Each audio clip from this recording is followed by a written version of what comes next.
Abonnez-vous sur notre chaîne YouTube Kadhafi Moumoudi pour ne rien manquer. Mesdames et messieurs, dès l'entame de ma mission à la tête du ministère de la Communication et des Médias, nous avons tous fait le choix de la transcendance. Nous avons tous opté de nous unir et d'affronter ensemble les défis qui s'imposent à notre profession.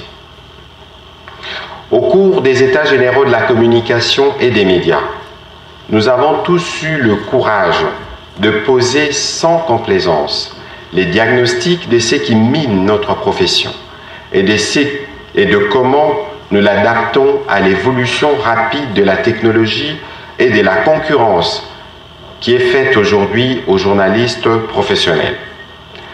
Parmi les recommandations principales, il y en avait 80 au cours des assises de ces États généraux, hormis l'élaboration de la nouvelle loi que vous avez voulu affectueusement baptiser la loi Mouyaya, qui a adapté la loi mère de notre profession aux exigences du XXIe siècle, la tenue de ces congrès était l'autre forte recommandation. Sa tenue aujourd'hui permet non seulement de renouveler les textes organisationnels de l'Union, mais surtout de doter les organes de cette dernière des animateurs capables de porter la nouvelle vision de la corporation, à entamer ainsi l'autre étape non moins importante consistant à mettre de l'ordre dans la profession. C'est aussi sur vous, aujourd'hui, sur vos épaules, que retombe la responsabilité de donner des réponses aux autres questions pendantes et vitales qui vont nous permettre de réaliser la salubrité médiatique conformément à l'engagement que nous avions pris face au président de la République à l'occasion de la tenue des États généraux de la communication et des médias. À ces sujets, permettez-moi de paraphraser le président de la République qui vous avait dit lors de l'ouverture des États généraux de la communication et des médias, je cite, « La balle étant dans votre camp, il vous revient donc de renforcer les organes des régulations et d'autorégulation, de vous assurer que ceux qui exercent le métier le font de manière professionnelle, car l'exercice de la liberté de la presse vous confère de droits autant qu'il vous donne des obligations. » Fin des citations. Mesdames et messieurs très chers congressistes, la tenue de ces congrès, au-delà des objectifs que vous vous êtes assignés, notamment à travers l'atelier préparatoire que vous avez organisé avec le comité scientifique ici représenté, devrait vous permettre aussi de vous interroger sur le rôle crucial de votre profession dans l'encadrement et dans les devenirs de notre population. Le journaliste, c'est le phare, la lumière d'une société. Monsieur le journaliste, c'est comme ça que jeune, j'entendais être désigné le journaliste. Ces titres illustraient, avec respect et considération, le travail indispensable et crucial que jouent les journalistes dans l'encadrement de l'opinion. À l'époque, tout ce que les gens savaient, ils ne les savaient que parce que le journaliste les disait. Aujourd'hui, vous êtes concurrencés grâce à l'évolution technologique par tout le monde avec l'émergence des réseaux sociaux. Même alors, aucun de vos concurrents ne peut vous remplacer dans votre rôle à la fois d'éclaireur et de rempart de la société face à l'émergence des fake news qui inondent nos téléphones. Dans vos réflexions, tenez aussi compte du besoin du pays de faire face aux défis de plusieurs autres natures, notamment l'agression dans l'Est de la République démocratique du Congo et la nécessité de construire, d'améliorer et d'entretenir l'image de marque de notre chère République, car la République est un patrimoine commun à tous, indistinctement. Il est tout aussi important de tenir compte du besoin, de nous rassurer de ce qu'offrent les contenus de nos médias, que nous devons impérativement concilier avec notre exigence d'éduquer nos enfants, de les informer et de les orienter vers ce qui contribuera à faire avancer notre pays. Au nom du gouvernement de la République démocratique du Congo, je voudrais vous réitérer notre disponibilité à contribuer à l'émergence d'une presse indépendante, libre et forte. Notre engagement à cheminer avec vous jusqu'ici est une preuve éloquente de notre détermination.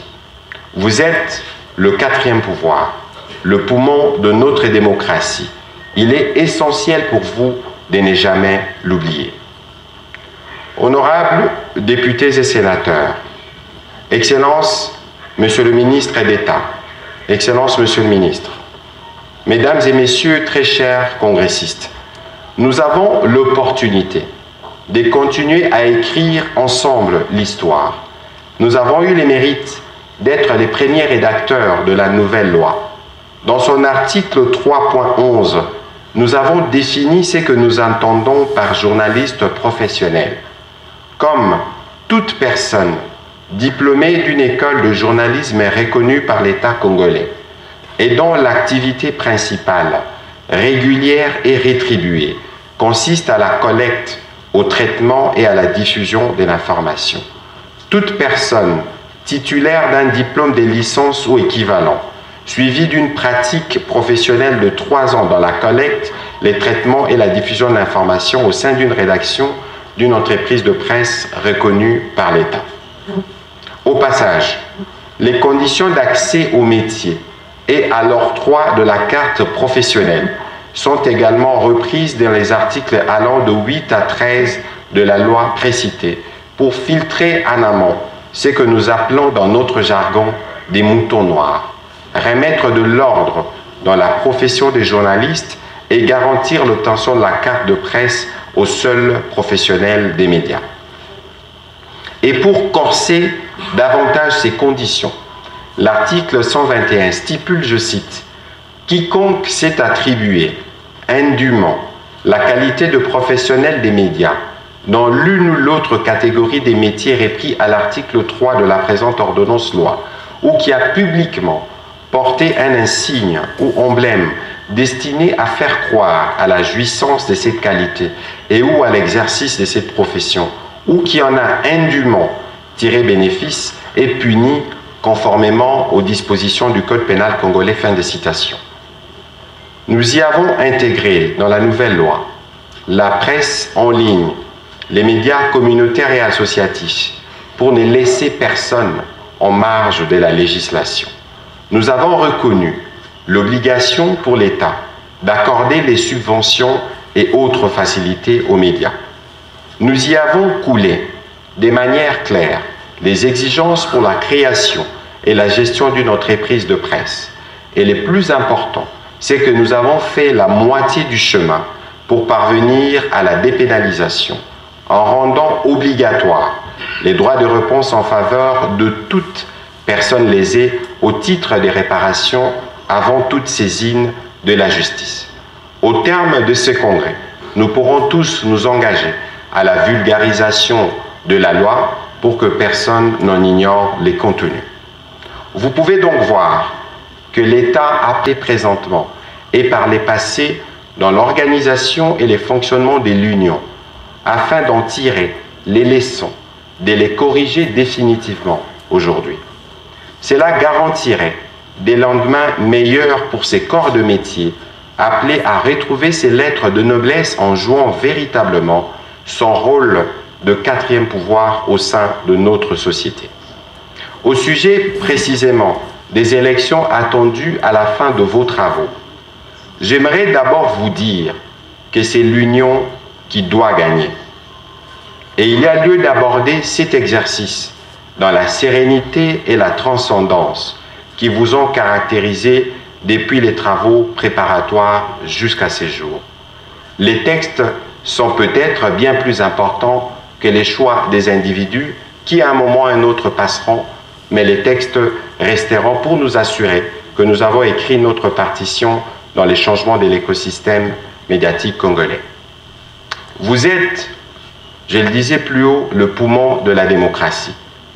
Votre attitude dans la manière d'aborder cette échéance doit être le reflet de ce que vous exigez aux acteurs politiques.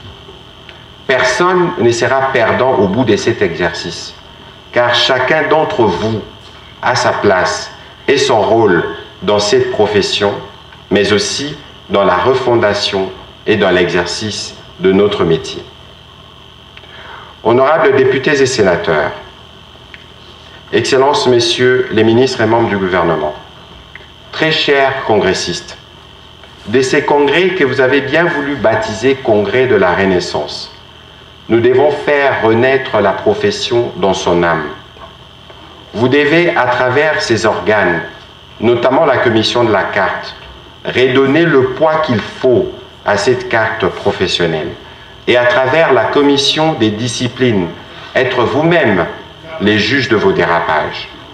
En le faisant, nous pouvons dès lors faire un front commun contre des menaces qui nous guettent comme pays, notamment la désinformation, le Congo bashing et un front contre les antivaleurs.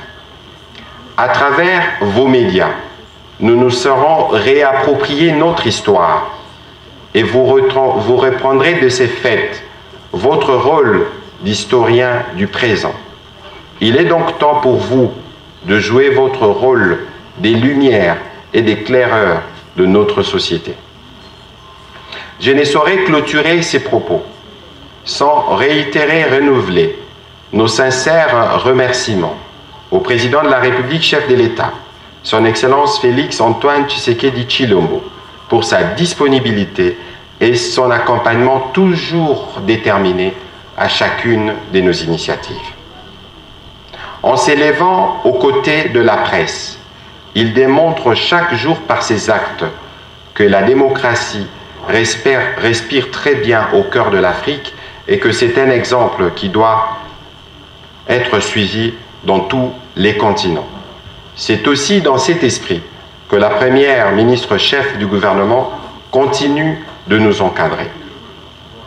À vous, chers journalistes et professionnels des médias, congressistes, je voudrais vous dire que la survie de la profession dépend de vous et que notre pays compte énormément sur vous afin de faire votre part dans ces processus de retour à la norme de notre, j'allais dire, votre beau métier. J'espère que chacun de vous se souviendra de son passage, cette fois-ci, dans ces sites du Centre Nganda, parce que nous aurons pris rendez-vous à la fois pour le présent et pour les futurs. Et donc, considérez que non seulement que le gouvernement, comme partenaire, compte sur vous. Abonnez-vous sur notre chaîne YouTube Kadhafi Moumoudi pour ne rien manquer.